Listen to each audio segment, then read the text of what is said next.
సింధు నాగరికత తెలిసిన వాళ్ళం, ఆర్యుల కాలం చూసిన వాళ్ళం, మొహమ్మద్ గోరిని ఓడించిన వాళ్ళం, సాక్షాత్ భగవంతుడు శ్రీ వెంకటేశ్వరునితో పాచికలాడిన వాళ్ళం, రాజులం మేం రాజచక్రవర్తులం, ఢిల్లీని ఏలిన వాళ్ళం, తొలి విజ్ఞాన వారధులం, విశ్వశాంతి సారథులం, భవనాంతర శోధకులం, అఖండ భారతానికి నాగరికత నేర్పిన వాళ్ళం, ఆధ్యాత్మికతకు మానవతకు సాటిలేరు మాకు ఈ ధరిత్రిలో, దుర్జనులను నిర్జంపక అర్జునుడి గర్జిస్తాం, ధర్మాన్ని రక్షింపక ధర్ముడై నిలుస్తాం.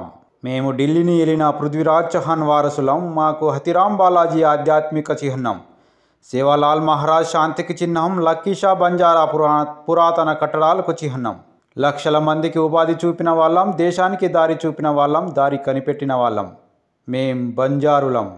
కట్ చేస్తే విపత్కర పరిస్థితుల్లో కరోనా, కోవిడ్ లాంటి లాక్డౌన్ సందర్భంలో అనేక మందిని రక్షించి అపర్ణహస్తం అందించి, నిత్యావసర వస్తువులు అందించి, ఆకలితో ఉన్న వారికి ఆహార పొట్లాలు అందించి, ఆపదలో ఉన్న వారికి ఆర్థిక వనరులు సహాయం చేస్తూ, అవసరమైన వారికి వైద్యం చేయిస్తూ, వారి గొప్పతనాన్ని, సాహసోపేత ధైర్యాన్ని మనం కొనియాడక తప్పదు.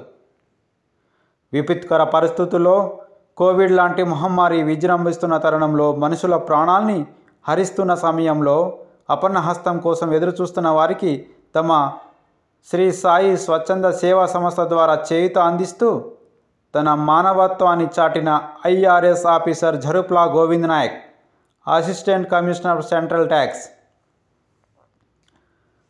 వారు ఓ మారుమూల అటవీ ప్రాంతం పందిమడుగు గ్రామం, సిరికొండ మండలం, నిజామాబాద్ జిల్లాకు చెందిన ఓ గిరిజన ఆఫీసర్ ఝరుప్లా హరిజీ నాయక్ ధానీబాయి దంపతులకు జన్మించారు. వారిది వ్యవసాయ కుటుంబం. అప్పుడు అంతా ఉమ్మడి కుటుంబాలు ఉండేవి. చదువుకోవడానికి సరైన వసతులు, పాఠశాలలు ఆ ఊర్లో ఉండేవి కావు. ఒక ప్రైవేటు ఉపాధ్యాయుడి ద్వారా తమ ఊళ్ళో 4వ తరగతి వరకు చదువుకున్నాడు. ఇప్పటికీ ఆ పేరు విశ్వనాథ్ టీచర్ తమ హృదయంలో చిరస్థాయిగా నిలిచిపోయాడు.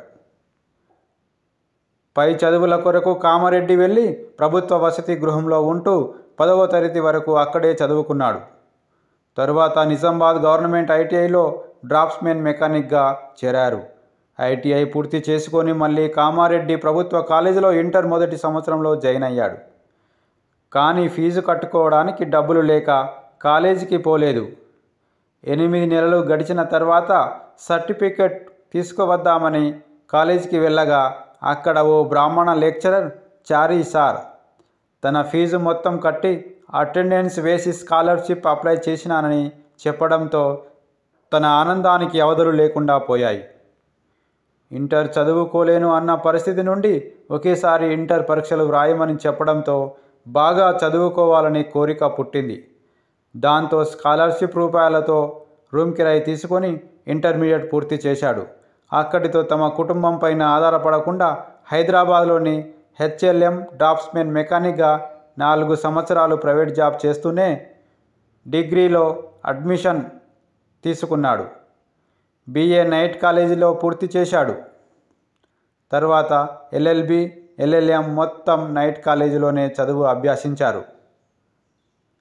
అలా చదువుకుంటూ గ్రూప్స్ ప్రిపేర్ అవుతూ స్టాఫ్ సెలక్షన్లో సెలెక్ట్ అయి కస్టమ్ సర్కిల్ ఇన్స్పెక్టర్గా ఉద్యోగం సాధించాడు. విధి నిర్వహణలో భాగంగా హైదరాబాద్, నిజామాబాద్, వైజాగ్, రాజమండ్రిలో పనిచేశారు. ప్రమోషన్లో ఐఆర్ఎస్ ఆఫీసర్ అయ్యారు. ముంబై, అప్పటి బాంబే ఎయిర్పోర్ట్లో 5 సంవత్సరాలు ఉద్యోగం చేశారు. అక్కడ వారికి ఒక గుడ్ ఇన్స్పిరేషన్గా ఒక మంచి dynamic officer, great personality Sameer Wankhede గారితో పనిచేశాడు.